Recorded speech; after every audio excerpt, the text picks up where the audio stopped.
द्रौपदी ने हंसी मजाक में कहा उनसे, तुम्हारे कैसे कैसे विवाह हुआ? तो 8 पटरानियों ने अपना अपना सिस्टम बताया। एक बार वसुदेव जी महाराज ने सोचा यज्ञ कर ले। उस यज्ञ में बहुत सारे ऋषि मुनियों को बुलाया गया, उनकी पूजा की। पूजा करने के बाद भगवान ने अपने पुत्रों को ज्ञानोपदेश दिया और मैया देवकी के 6 पुत्र जो कंस ने मार दिए थे वो भी ला करके वापस दिए। सुभद्रा हरण हुआ और सुभद्रा का विवाह अर्जुन के साथ में हुआ।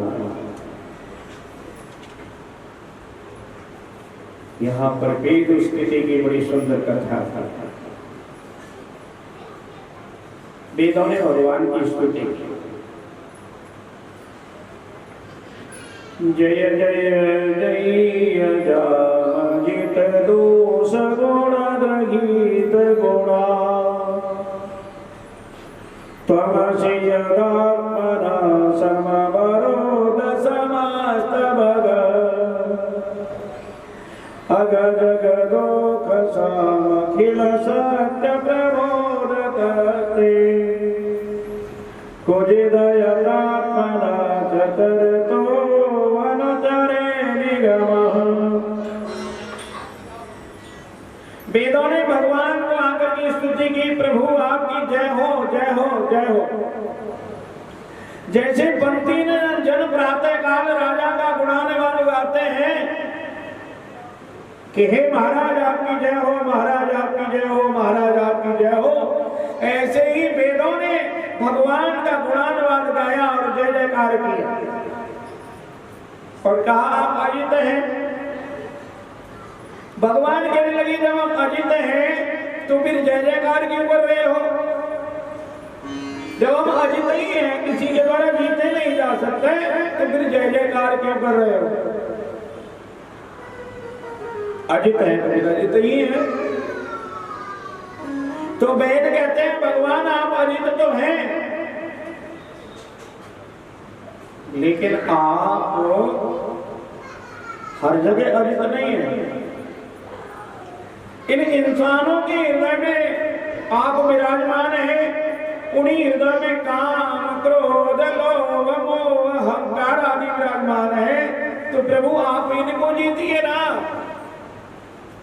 इंसान के हृदय में काम क्रोध लोभ अहंकार आदि जो बसा हुआ है प्रभु, उसको आप जीतिए। जीवन को इंसान को शुद्ध करिए। परमेश्वर आपकी भक्ति के बिना हर इंसान दुखी है, कोई इंसान सुखी नहीं है। इसलिए सभी को सतोगुण रूपी गुण प्रदान करके सबको प्रभु विजयी बनाइए, सबको सुखी बनाइए, तभी आपकी जय जयकार है। ऐसे भगवान की वेदों ने बहुत सुंदर स्तुति गाई, जिसको वेद स्तुति के नाम से जाना गया। एक बार भोले बाबा मुसीबत में पड़ गए। कैसे पड़ गए? तो कोई भस्मासुर नाम का व्यक्ति चला आया।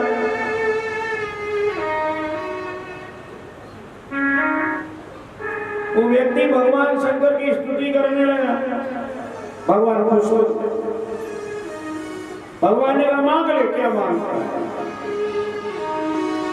देते समय होश भी होना चाहिए, और भगवान होश खो बैठे। बोले जो है तो भोले भंडारी ने पूछ लिया, मांग ले बेटा। उन्होंने कहा प्रभु तुम्हारे हाथ में ये शंकर चूड़ा है, ये मुझे पहना दो, और मैं जिसके सर पर हाथ रखूं वही भस्म होता है। भगवान ने उतारा चूड़ा पहना दिया और कहा जा, जिसके हाथ में सर रखेगा वही भस्म हो जाए। भाई गलत दिया ना।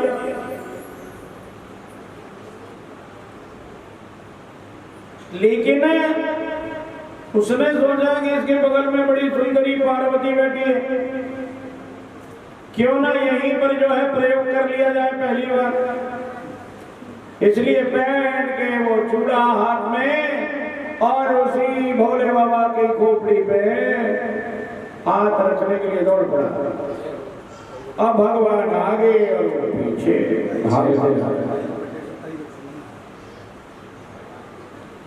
विष्णु भगवान नारायण ने सोचा कि भाई ऐसे तो काम चलेगा नहीं, भोले बाबा थक गए, तो पार्वती का रूप बना करके भगवान नारायण पहुंचे। कहाँ घूम रहा है, जब मैं तुझे खुद चाहती हूँ तो तू वहां क्यों जा रहा है? अरे वाड़ में जाए भोला बाबा, तू आ जा। पर एक बात है, शर्त है कि हाँ, कि जैसे भोला नाचता है वैसे तुझे नाचना पड़ेगा। वो कहने लगा देवी मैं तो उससे भी अच्छा नाच दूंगा, तो भी नाच के जगह कि कैसे नाचो, कि एक हाथ सर पे रखे, एक हाथ कमर पर रखे। उसने वो दूसरा हाथ सर पे रख लिया, दूसरा हाथ कमर पे, ऐसे नहीं, ये वाला हाथ राइट हैंड यहाँ रख, लेफ्ट यहाँ रख, और फिर कमर को मटका। जय हो। अब वो भूल गया कि ये शंकर चूड़ा मैंने पहना हुआ है। जैसे याद रखा वैसे राधे राधे हो गई, भोले बाबा का कष्ट दूर हो गया। भगवान ने कहा ऐसे वरदान आप मत देना। एक बार प्रभु जी ने भगवान की परीक्षा की, 3 देवों में कौन उत्तम है, ये प्रभु जी को सौंपा गया। प्रभु जी ने जाकर के पहले ब्रह्मा जी का परीक्षण किया और कहा भोले बाबा दाढ़ी चिट्टी हो गई, कहीं पे बनाता है सांप तो कहीं पे बनाता है सपेरा, तो सपेरा सांप को पकड़ लेता है, कहीं बनाता है गाय तो सांप को बनाता है प्यार शेर, वो शेर खा जाता है गाय को। बुद्धि खराब हो गई है तेरी। ब्रह्मा जी कहने लगे पंडित जी ये नहीं, जाके मैं कुछ नहीं कह रहा, नहीं भाग रहे यहाँ से, ब्रह्मास्त्र से मार दूंगा। प्रभु जी कहने लगे यही तो पता करने आया था मैं। शिव जी महाराज के पास पहुंचे, वहां भी ऐसी उल्टी सूरी सुनाई। भोले बाबा ने मतलब सूर उठा लिया। आप पहुंचे क्षीर सागर में नारायण के पास। नारायण को उल्टी सूरी कठोर हृदय है तुम्हारा, ये है वो है, यूं करते हो यूं करते हो, यहाँ पड़े रहते हो, फलांडी बहुत कुछ सुनाया, लेकिन भगवान बोले ही नहीं। मुस्कुराते रहे मुस्कुराते रहे मुस्कुराते रहे। आखिरकार जाकर के भगवान नारायण की छाती में प्रभु जी ने लात मारी। भगवान शेषनाग की सैया से उठे और चरण पकड़े ब्राह्मण देवता के और कहने लगे दयालु ब्राह्मण देवता, मेरा हृदय कठोर है, आप अभी कह रहे थे, और आपके चरण हैं कोमल, कहीं आपके कोमल चरणों में मेरे कठोर हृदय से चोट तो नहीं लग गई? सहलाने लगे। प्रभु जी कहने लगे आप नहीं बनेगा तुम्हें, पर लक्ष्मी जी ने पंगा पा दिया। लक्ष्मी कहने लगी सावधान ब्राह्मण, मेरा अपराध, मेरे पति को तूने छाती में लात मारी, मैं तुझे श्राप देती हूँ, मैं ब्राह्मणों के घर में नहीं आऊंगी। प्रभु जी कहने लगे सुन लक्ष्मी, हम तेरे उपासक हैं भी नहीं, हम तो तेरे खसम के उपासक हैं, और तेरे खसम आएंगे हमारे घर तो तुझे आना ही पड़ेगा। इसलिए हम तो तेरे नारायण के उपासक हैं, और जब नारायण मेरे घर में आएंगे तो तुझको लक्ष्मी आना ही पड़ेगा, पीछे पीछे आएगी, आगे आगे नहीं आएगी, तो पीछे पीछे। और सुन लक्ष्मी, मूर्ख होते हैं वो लोग जो तुमको बुलाते हैं, क्योंकि तुम्हारा वाहन है उल्लू। क्या वाहन है? अगर तुमको स्पेशल बुलाएंगे तो तुम अपने वाहन पर बैठ के आएंगे, उल्लू पर बैठ के, और उल्लू बना करके ही चली जाएंगे किसी से। नारायण का वाहन है गरुड़, जिसको दिन में भी दिखाई देता है, रात को भी दिखाई देता है, तो गरुड़ पर बैठ के क्यों ना बुलाए भगवान को। तो प्रभु जी ने चली त्रिदेवों की, भगवान की लीला अनंत है जिनका पार तो पाया नहीं है। ये तो वर्ष को ऋषियों का श्राप लगा। और श्राप में आपको बताई गई यदुवंश का जो है मुसल पर्व में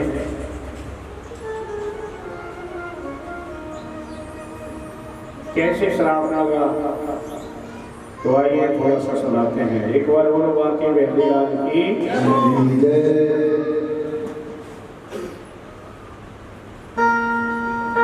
एक बार बहुत सारे ऋषि मुनि द्वारकापुरी में पधारे थे। कुछ दिन पहले ही भगवान ने अपने पुत्रों को कहा था कि संतों का और ब्राह्मणों का कभी अपमान मत करना, क्योंकि ये साक्षात मेरी मूर्ति है। वेदों में भी गया है ब्राह्मणों वैश्वसी, ब्राह्मण ही भगवान का मुख है। नावमान्य, कभी उनका अपमान नहीं करना चाहिए जो अपना भला चाहते हैं। तो भगवान ने समझाया, लेकिन आज क्या हुआ कि सांब बड़ा सुंदर है। सांब को साड़ी पहना दी और साड़ी पहना करके उसके पेट में बहुत सारे कपड़े भर दिए, घूंघट यहां तक कर दिया, चूड़ियां पहना दी, बिछुआ पहना दिए, पायजे पहना दिए, बड़ा बड़ा काजल लगा दिया और सांब को लेकर के बाकी के बालक ऋषियों के पास जाते हैं, पूछते हैं बताओ बाबा इस कजरारी औरत के पेट में क्या है। अब कुछ कहते हैं अरे यार तुमको ये शोभा नहीं देता, तुम भगवान के दरबार में बैठे हो, आप भगवान के परिषद है, तुम्हें ये शोभा नहीं देते। लेकिन रामायण में एक चौपाई लिखी है कि तुलसी जस भवतप्यता तैसी मिलई सहाय, और आपने आवई ताहि पई ताई तहाने जाए। जैसी होनहार होती है वैसी सहायता मिलती जाती है। होनी के पास जाते नहीं, होनी अपने आप चल करके घर आ जाती है। हुआ क्या,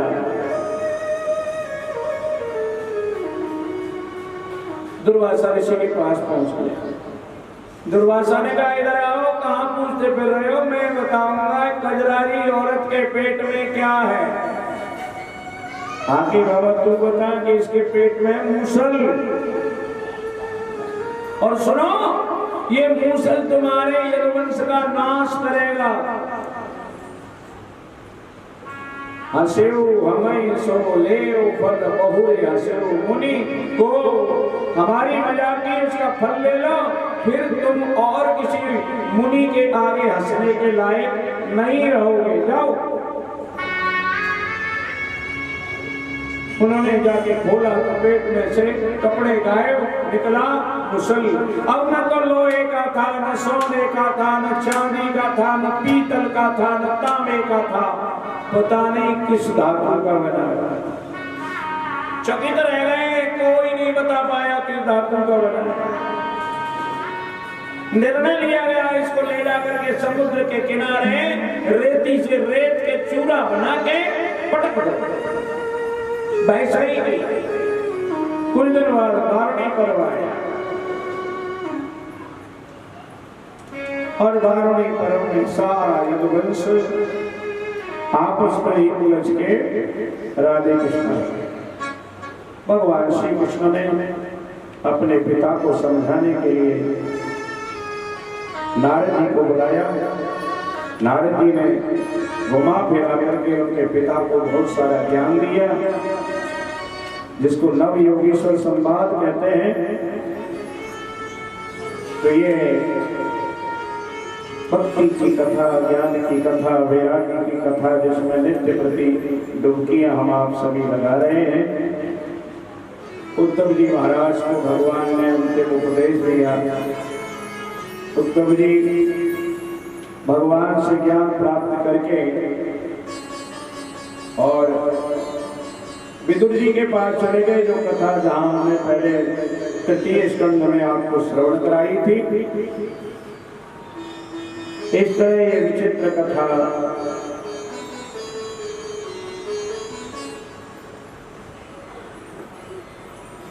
हम आप पहुंचते हैं। बड़ी सुंदर चरित्र है दत्तात्रेय महाराज जी का। अवधूत रूप में विचरण करते हैं दत्तात्रेय जी महाराज। और दत्तात्रेय जी महाराज कहते हैं अपने मुख से कि मैंने 24 गुरु बनाए। 24 गुरु बनाए हैं। उन 24 गुरुओं में मैंने किन किन को गुरु बनाया? समुद्र को गुरु बताया, पृथ्वी को गुरु बनाया जिससे क्षमा की शिक्षा ली, समुद्र को गुरु बनाया जिससे गंभीरता की शिक्षा ली, हाथी को गुरु बनाया, पिंगला को गुरु बनाया। पिंगला किसको कहते हैं? वैश्या। वैश्या को गुरु बनाया। किसी ने प्रश्न किया भाई और तो सब समझ में आती है लेकिन वैश्या से क्या शिक्षा मिलती है?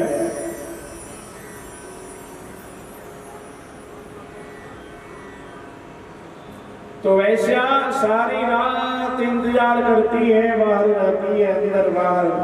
वही सामने अवधूत रूप में किसी पेड़ के नीचे सो रहे थे महाराज जी दत्तात्रेय। तो दत्तात्रेय देखते हैं वो बाहर आती है, अंदर आती है, बाहर आती है, अंदर आती है, सारे रात इंतजार करती है। उसके पास कोई भी ग्राहक नहीं आता। सवेरे वो सोचती है परमात्मा इतना प्रेम मैंने पर पुरुष के लिए किया, इस शरीर की आग तपन बुझाने के लिए इतना प्रेम अगर मैं भगवान से करती तो मेरा बेड़ा पार हो जाता। अस्थि चर्म में देहम तासोए सी प्रीत जो होती भगवान से तो मिट जाती भयभीत। ये हाड़ मांस के पुतले से इतना प्रेम दिया। इसी मामले में एक और बात आती है। कोई संत कहीं से गुजर रहे थे, वहां कुछ लड़के खड़े थे जवान तरुणावस्था वाले। संतों से कहने लगे बाबा इधर मत जाओ। कहने लगे क्यों? कि वहां तो रंडी नाच रही है, वैश्या नाच रही है। वैश्या नाच रही है तो हमारा क्या करेगी? हम तो वहां से भी कोई गुण ले लेंगे। उन्होंने कहा चले जाओ। बाबा चले गए। लड़के आगे पहुंच करके पूछे बाबा देख आए कि यहाँ देख आए, क्या गुण मिला वहां से? वैश्या के यहाँ से आपको क्या गुण मिला? तो संत बता रहे हैं कि वैश्या के यहाँ से हमको क्या गुण मिला कि हरि की कथा निरुचैत को लेकर के नारी नचावत है। भगवान की कथा अच्छी नहीं लगती है, वो एक स्त्री ले आए हैं उसको नचा रहे हैं। तो फिर क्या हुआ कि हरि की कथा निरुचैत को लेकर के नारी नचावत है और तबला कहे धिक है, धिक है। तबला क्या कह रहा है कि तबला कहे धिक है, धिक है। तो मजीरा कहे किनको, किनको। तो मजीरा कहे किनको, किनको। तब हाथ उठाई के नारी कहे इनको, इनको, इनको, इनको। वहाँ तबला बोल रहा है, वहाँ मजीरा बज रहा है। तबला कह रहा है धिक्का है, धिक्का है। मजीरा कह रहा है किनको, किनको। तो वो स्त्री ही सारा करके बता रही है इनको, इनको जो सामने बैठे हैं उन सबको धिक्का है। क्योंकि इनको हरि की कथा तो अच्छी नहीं लगती। नारी ले आए हैं, उसको नचा रहे हैं और आनंद ले रहे हैं। ये शिक्षा हमने वहां से प्राप्त की। इसलिए ज्ञानी इंसान जहां भी जाता है वहीं से शिक्षा प्राप्त करता है। एक कन्या से शिक्षा प्राप्त की। एक कन्या को देखने के लिए उसके ससुराल वाले आए। ध्यान से सुनिए, उस समय उसके घर में कोई नहीं था, अकेली थी बेचारी। अकस्मात आ गए। उन्होंने कहा बेटी हमने तुमको पसंद कर लिया और ये चूड़ी पहना दी और कोई सगन सुगन दे दिया। अब उससे कहते हैं बेटी तू कुछ बना, हम तेरे हाथ का खा के जाएंगे। उसने कहा ठीक है जी बनाती हूँ। और उसने देखा घर में धान है, चावल नहीं है। अब वो अंदर जाती है और धान कूटती है, लेकिन धान कूटती है तो चूड़ियां बजती हैं। वो सोचती है हे भगवान इनको पता लगेगा इनके घर में धान चावल नहीं है, इसलिए धान कूट रहे हैं। इसलिए वो चूड़ियां उतारती जाती है, एक चूड़ी इधर छोड़ देती है, एक चूड़ी इधर छोड़ देती है और फिर धान कूट के उनको बना के खिलाती है। इससे मैंने शिक्षा ली कि बहुत लोग होते हैं तो आपस में गड़बड़ होती है, और एक होता है तो कन्या की चूड़ी की तरह कोई खटपट नहीं होती है। भृंगी कीड़े से, अजगर सांप से मैंने शिक्षा ली।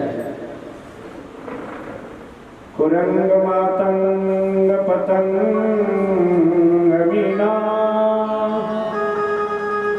मीना हता पंच भिरेव पंच एक प्रमादी सकतम न हन्यते ये सेवते पंच भिरेव पंच। पांच इंद्रियां हैं, शब्द स्पर्श रूप रसगंध जो सबको तंग करती हैं, जिनके पांच उदाहरण हैं। हिरण को तंग करती है कि वो कान से अच्छा सुनना चाहता है और उसी चक्कर में मारा जाता है। बीड़ा बजाता है, शिकारी जंगल में फंस जाता है और शिकारी उसको मार डाल देता है।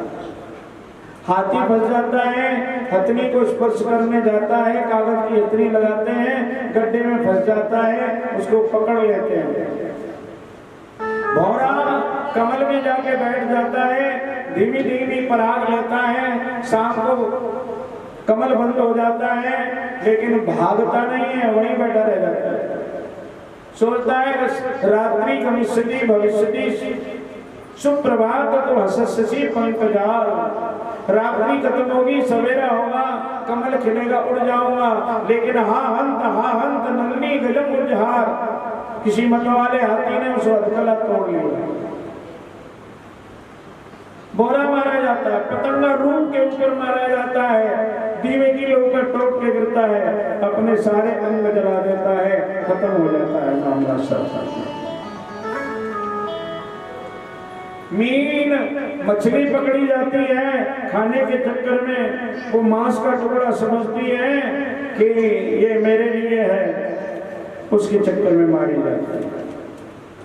तो ये पांच जीव एक एक इंद्रिय का भोग करते हैं, लेकिन मनुष्य पांचों इंद्रियों का भोग करता है। बताओ इसकी कैसी जिंदगी बनेगी। तो ऐसी शिक्षा दत्तात्रेय भगवान ने बताई सारी दुनिया के साथ में साझी की, जो हमने आपको बताया। सबसे बड़ी बात है मनुष्य को चाहिए अपने धर्म का पालन करे।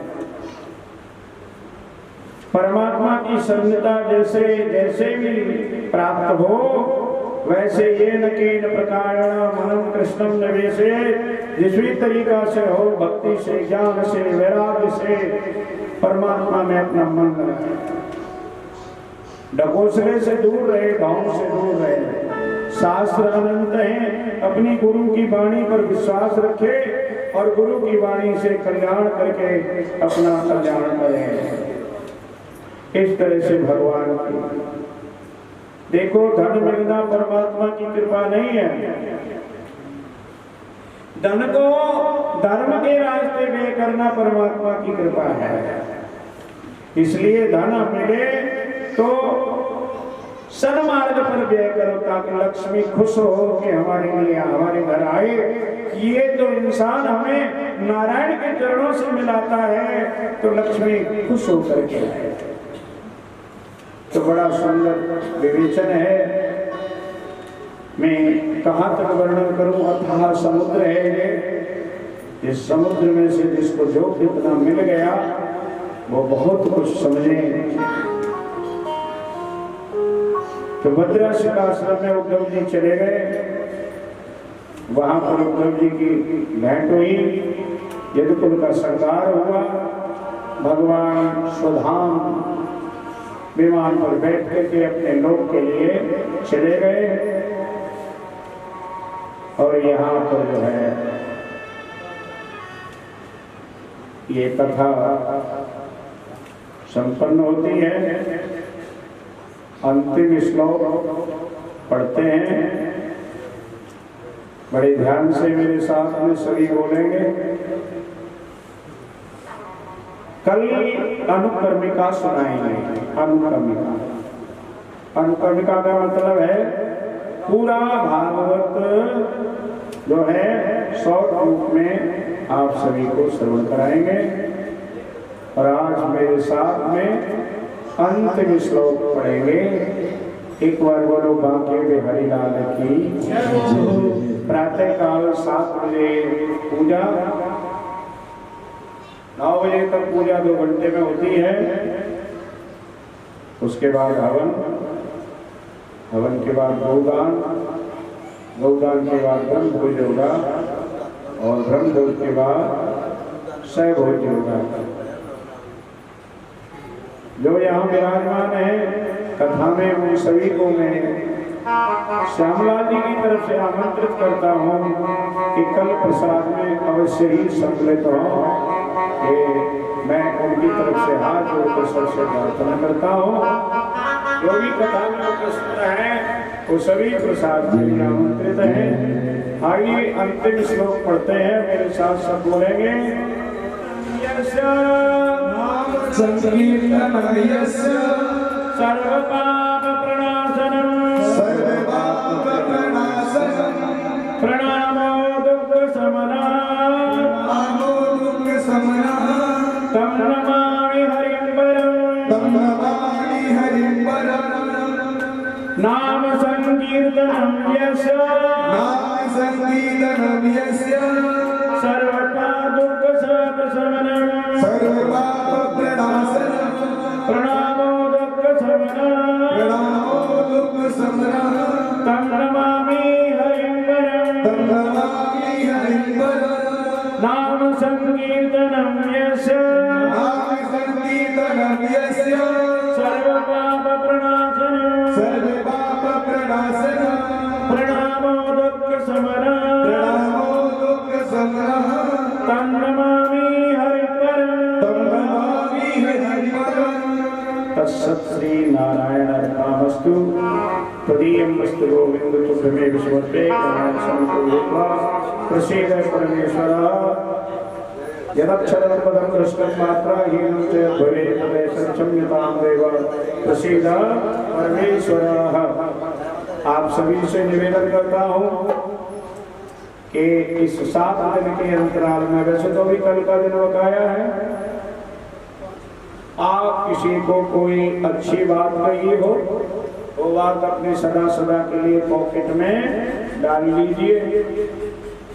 और कोई बुरी बात निकल गई हो, कोई अशुद्ध बात निकल गई हो, कोई आपके शान के खिलाफ निकल गई हो तो मेरी झोली खुली है, मेरी झोली में मेरे को वापस डाल दीजिए। हमने कोई धृष्टता कर दी हो तो उसके लिए हाथ जोड़ के आप सभी से माफी मांगते हैं। और परमात्मा की बड़ी कृपा आप हम सब पर हुई, जो इस भागवत रूपी कल्प वृक्ष के नीचे बैठने का सौभाग्य 7 दिन प्राप्त हुआ। सारी कथा सुना करके सुखदेव जी महाराज विदा हुए। आइए पहले सुखदेव जी महाराज को विदा करते हैं।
प्यारा जान है सिलम के काला वो दुलात लाने वाले वो रात लाने वाले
बिल्ला दीपक लॉर्ड साइंस सर्विस का मैं बहुत ही शुक्रगुजार हूँ और धन्यवाद करता हूँ कि उन्होंने मेरी आवाज़ को बुलंद किया। इसलिए मैं धन्यवाद करता हूँ बिल्ला जी का, पुत्र दीपक का, कि जहाँ भी कथा होती है मेरी आवाज़ को बुलंद करते हैं।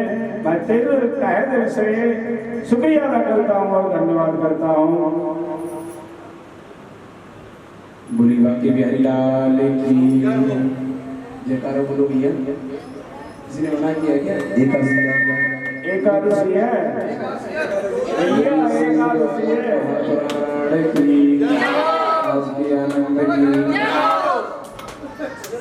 आज कथा को श्रवण करते हुए 7 दिन गुजर गए हैं, पता नहीं चला कब निकल गए। आज हमारे परम पूज्य प्रातःस्मरणीय सद्गुरुदेव भगवान और परीक्षित जी का स्वागत करेंगे। सप्तमी के साथ में हमारे परीक्षित जी और व्यास मंच पर पहुंच चुके हैं, तो व्यास जी के द्वारा सप्रेम भेंट परीक्षित जी को दी जाएगी। सभी लोग तालियां बजाकर के स्वागत करेंगे हमारे व्यास जी द्वारा। बोलिए बोलिए बिहारी लाल की जय हो, आंखन चोर भगवान की जय हो, लड्डू गोपाल की जय हो, परीक्षित परिवार की जय जय श्री राम। व्यास पूजन का बड़ा महत्व है। कहा जाता है कि जिस भी वक्ता के द्वारा कथा श्रवण की जाती है, वक्ता को क्या कहा जाता है? व्यासाय विष्णु रूपाय व्यास रूपाय विष्णवे। ये हमारे पंडित रमेश चंद्र पाराशर जी का शरीर जरूर है, लेकिन बोलने वाले कौन है? वेद व्यासी महाराज। और वेद व्यासी महाराज कौन है? साक्षात श्रीमद् भागवत आख्य प्रत्यक्ष कृष्ण ही वही साक्षात भगवान कृष्ण का वांगमय स्वरूप होता है। तो बोलने वाले कौन हुए? परम पिता परमात्मा। अब जब परमात्मा के द्वारा कथा श्रवण की जाएगी तो दक्षिणा भी दी जाती है, दी जाती है, नहीं दी जाती है। जिस वक्ता के द्वारा कथा श्रवण की जाती है तब तक कथा सुनना सार्थक नहीं होता, तब तक दक्षिणा नहीं की जाएगी, क्योंकि यज्ञ भगवान की पत्नी का नाम है दक्षिणा, है ना? तो जब तक दक्षिणा नहीं दी जाती तब तक यज्ञ सफल नहीं होगी। तो हमारे व्यास जी को दक्षिणा कौन कौन देगा? हाथ उठाओ। गुरु जी चलो बहु आसना।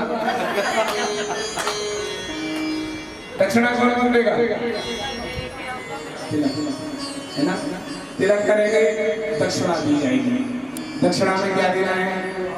पत्रम पुष्पम फलम तोयम यो मे भक्त्या प्रयच्छसि। पत्र हो, पुष्प हो, फल हो, है ना? पत्रम पुष्पम फलम तोयम यो मे भक्त्या प्रयच्छसि। भक्ति के साथ में जो कुछ भी हो आपके पास में वो व्यास जी को जाके समर्पित करें, तभी कथा सफल होगी। व्यास जी का तिलक करें, व्यास जी से आपको प्रसाद के रूप में फल प्राप्त होगा। जो आपने 7 दिन तक कथा श्रवण की है उसका फल आप लोगों को आज प्राप्त होगा, है ना? देखिए जैसे आप लोग यहाँ से वृंदावन जाएं और 7 घंटे 8 घंटे या 10 घंटे ट्रेन में बैठे रहो, फल मिलेगा? नहीं मिलेगा। कब तक? जब तक स्टेशन पर उतरोगे नहीं। और जैसे बिहारी जी के दर्शन करोगे फल प्राप्त हो जाएगा। तो आपने 7 दिन तक कथा तो श्रवण की, लेकिन फल प्राप्त करने का समय अब आया है। तो आप सभी लोग व्यास गद्दी पर जाएंगे एक एक करके और व्यास जी का तिलक करेंगे और उसके बाद में दक्षिणा देंगे और व्यास जी से फल प्राप्त करेंगे। उसके बाद में विदाई भजन होगा। क्या होगा? विदाई भजन। हम सब लोग विदाई लेंगे, है ना? देखिए हम लोग ब्रजवासी है, हम लोगों से जो भी गलती हुई हो, है ना? माताएं अपना बालक समझ के, दीक्षित जी आप अपना पुत्र समझ के आप हमारे बुजुर्ग हैं, है ना? और बहनें अपना भाई समझ के और छोटे बच्चे भी अपना भाई समझ के माफ करेंगे, क्योंकि गलती तो इंसान से ही हो ही जाती है। आप लोगों को बहुत मचाया है, बहुत तालियां बजवाई है, चाहे किसी को भी डांट देना, किसी को भी कुछ भी कह देना, तो आप लोग हमारी गलती को माफ करेंगे, क्योंकि हरिपुर के वासी सदा खुश रहना। गलती हुई जो हमसे माफ कर देना। आत्मा की बात तुमको बतला रहे हैं और हम ब्रजवासी अपने घर जा रहे हैं। गाड़ी पे सभी लोग जाएंगे। गलती हुई हो इसको आप लोग क्षमा करेंगे और हम लोग एक विदाई भजन गाएंगे, उसमें कोई भी ताली नहीं बजाएगा, है ना? गाड़ी आप लोगों ने बहुत बजाई, आप लोग ने ताली बहुत बजाई। आप लोग एकाग्रचित होकर के और उस भजन को श्रवण करेंगे बिना ताली बजाए, और उसके बाद में भजन पूरा होने के बाद में आप लोग व्यास पूजन करेंगे। तो आइए पहले विदाई भजन सुनिए।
गलती हुई जो हमसे माफ कर देना। आत्मा की बात तुमको बदला रही है।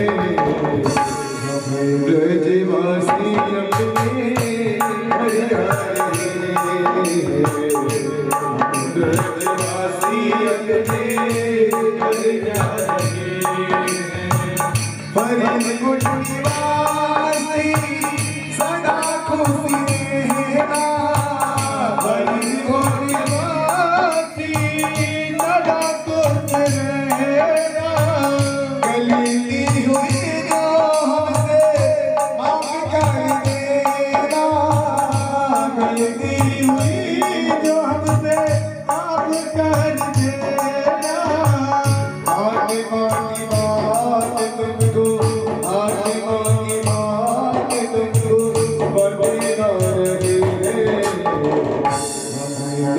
ब्रजवासी अपने घर जा रहे ब्रजवासी अपने घर जा रहे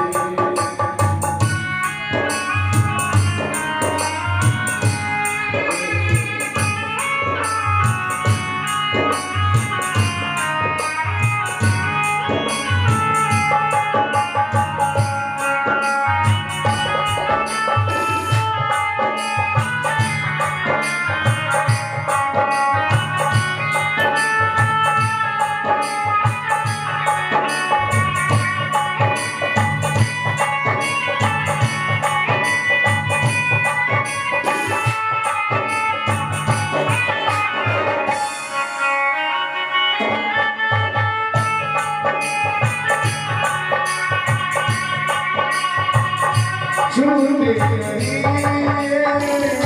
साथ तुम्हारा छूटे नहीं साथ तुम्हारा दुआ है मुझसे बुलाना तुम्हारा दुआ है प्रभु जी से मिलाना तुम्हारा दुआ है प्रभु जी से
सभी माताओं बहनों से निवेदन है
हमारा तुम्हारा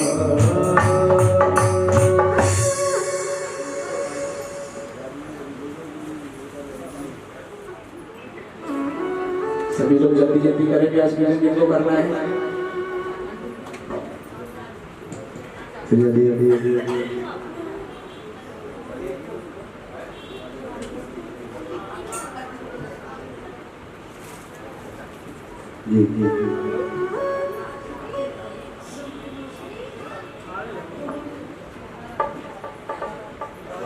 श्री राधे। जल्दी जल्दी जो काम है भैया पूछा मुझसे। श्री राधे।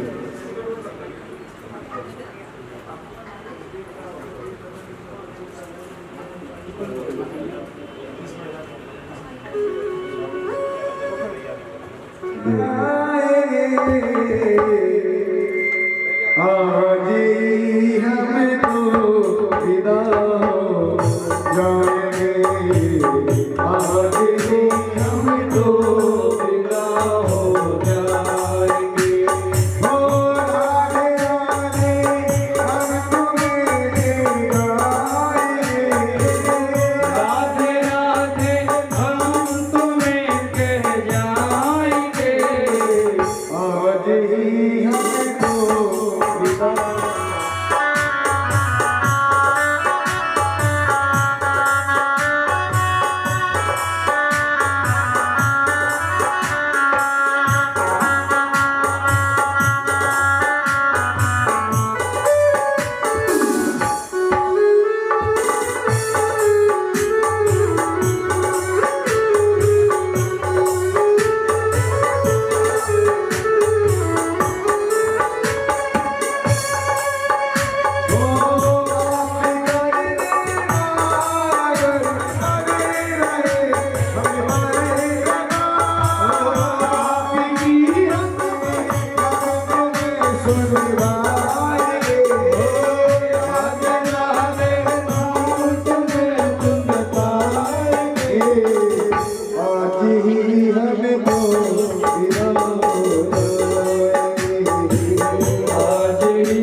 सभी लोग भी आज जल्दी करें, समय कम है, जल्दी जल्दी पूजन करते रहें और जल्दी जल्दी प्रसाद लेकर के जल्दी नीचे उतरो भैया।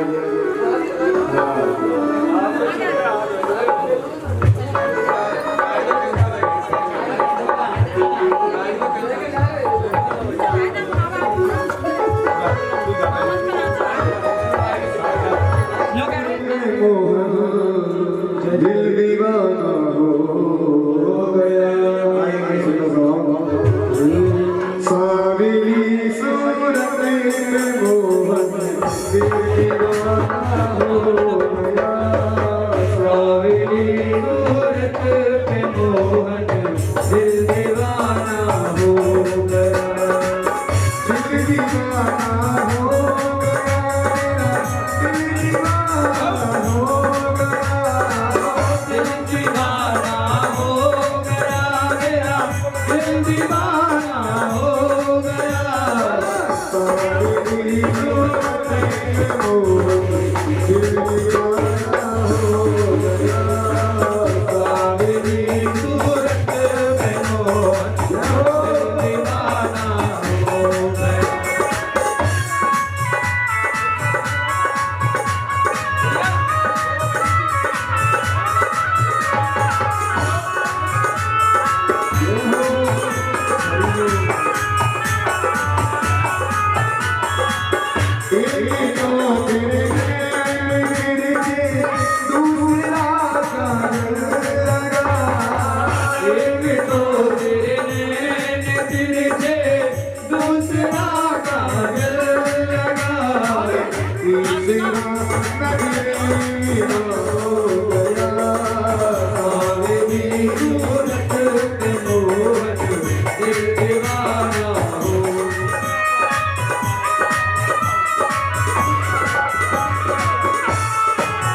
हो गया सावरी मूरत पे मोहन दिल दीवाना हो गया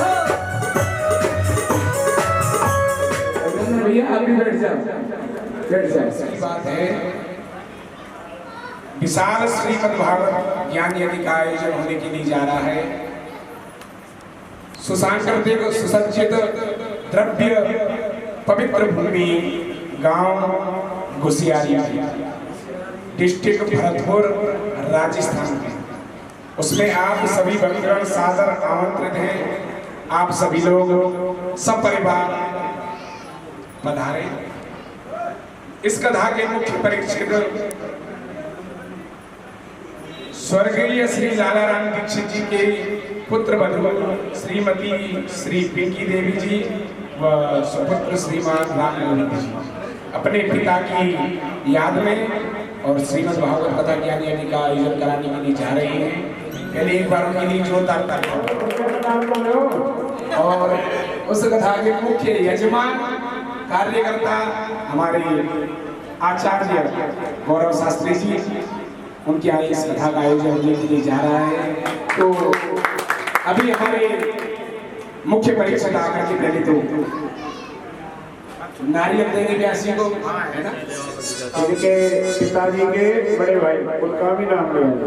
अच्छा, गिरिराज दीक्षित जी, हाँ, गिरिराज दीक्षित जी इस कथा के यजमान हैं। उनके लिए भी एक बार जोरदार तालियां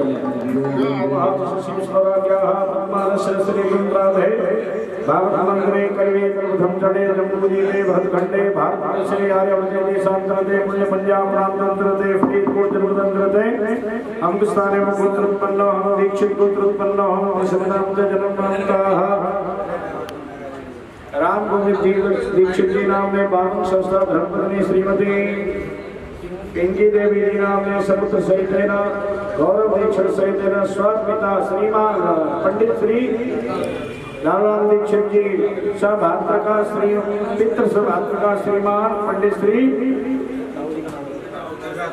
गिरिराज दीक्षित जी तस्माति हेतवे परिवार से सुख समृद्धि हेतवे धन समृद्धि हेतवे इष्ट समृद्धि हेतवे वैभव आदि प्राप्ति का मार्थ तदंगत्या से सुंदरते श्रीमद् भागवत महापुराण स्थान ग्राम गुसियारी जिला भरतपुर राजस्थान मध्य कर्णार्थ दशांगिता समेत शुद्ध बलसः पराशर गोत्र उत्पन्ने रमेश चंद्राम ब्राह्मणः त्वां आचार्येण व्यासरूपेण अहं त्वां प्रणे यजाग्रतो धूर्यमुपैर्देवाज्योतिषामज्योतिरेकः तन्मे वरः शिवसङ्कल्पमस्तु।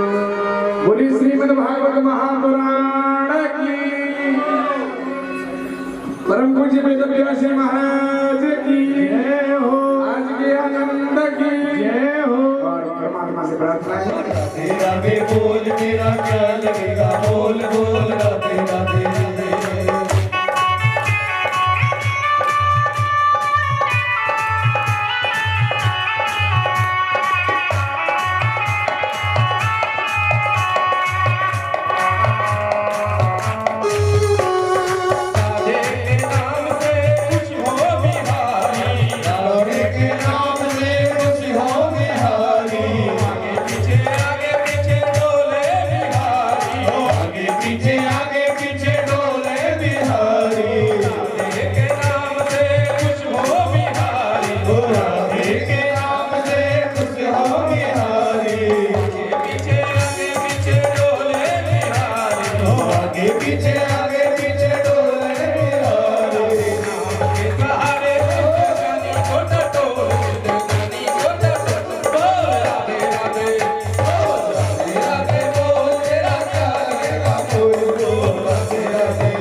एक बार जोरदार तालियां बजाओ। गुरुजी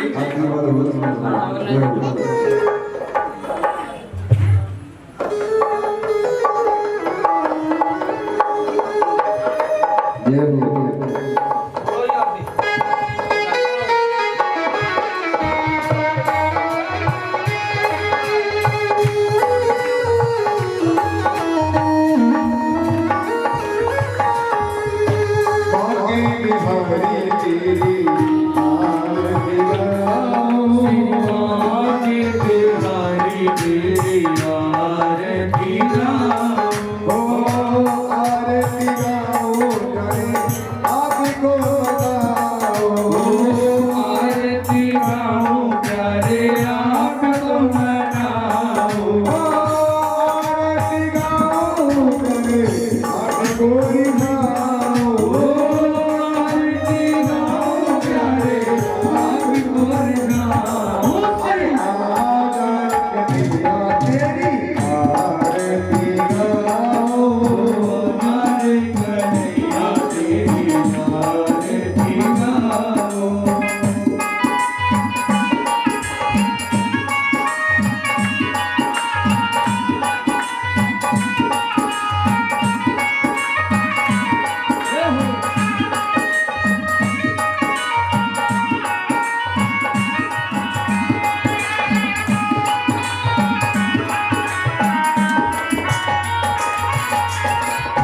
मोरे मुकुट जाके शीश पे सोए मोरे मुकुट जाके शीश पे सोए प्यारी भगती रोहन मोहे प्यारी भगती रोहन मोहे जापति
तिरंतरिक्षगो शांति पृथ्वी शांतिरापः शांतिरोहदयः शांतिर्वनस्पतयः शांतिर्विश्वे देवः शांति ब्रह्म शांति सर्वगुण शांति शांतिरेव शांति सामा शांतिरेहि यतो यतः समीहते ततो नो अवयं गुरु सप्नः गुरु प्रजाभ्यो वयं नः वसुभ्यः सुशान्तिर् भवतु। मंत्र पुष्पांजलि। हरि ओम जगदीन जगदेवा स्वामी धर्माणि भगवान्या सर्वमंगलाय धीमहि तन्नो दन्ति प्रचोदयात्। हरि ओम नंदनंदनाय विद्महे यशोदानंदनाय धीमहि तन्नो श्रीकृष्णः प्रचोदयात्। हरि ओम प्रसवानुजाय च विद्महे कृष्णप्रियाय च धीमहि तन्नो श्रीराधा प्रचोदयात्। श्रीवन्दिकामकुलचम्पकपाटलब्जै पुण्यागजातिकरवीरजसाल पुष्पै बिल्व प्रवाल तुलसीदल मंजरी भेत्वां पूजयामि जगदीश्वर मे प्रसीद नाना सुगंध पुष्पाणि यथा कालोद्भवानि च पुष्पांजलिर्मया नित्यां गृहाणां परमेश्वर मंत्र पुष्पांजलि समर्पयामि। भगवान पुष्प अर्पण करते हैं ठाकुर जी को। और आइए एक अंतिम में एक भजन जिसको नाचना वो नाच सकते हैं, गुरु जी का आदेश है।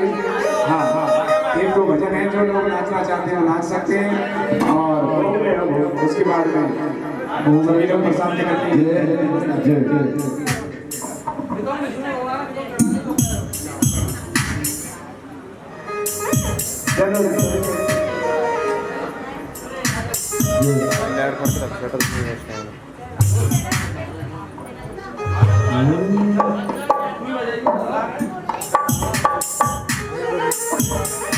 श्रीराम जी देखिए, कोई लाए माखन मिश्री, कोई खीर की प्याली, और हमारे खेम भैया नाच करके हाजिरी जो लगाएंगे, बाकी ये बजाएंगे हमारे खेम भैया को। और हमारे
मंदिर में जोगिनिया, मंदिर में जोगिनिया, नामुर से गुरु चौराहे लायो रे मैया की चुनरी, गुरु लायो रे मैया की चुनरी, गुरु चौराहे लायो रे मैया की चुनरी।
भोले बाबे बिहारी लाल की जय।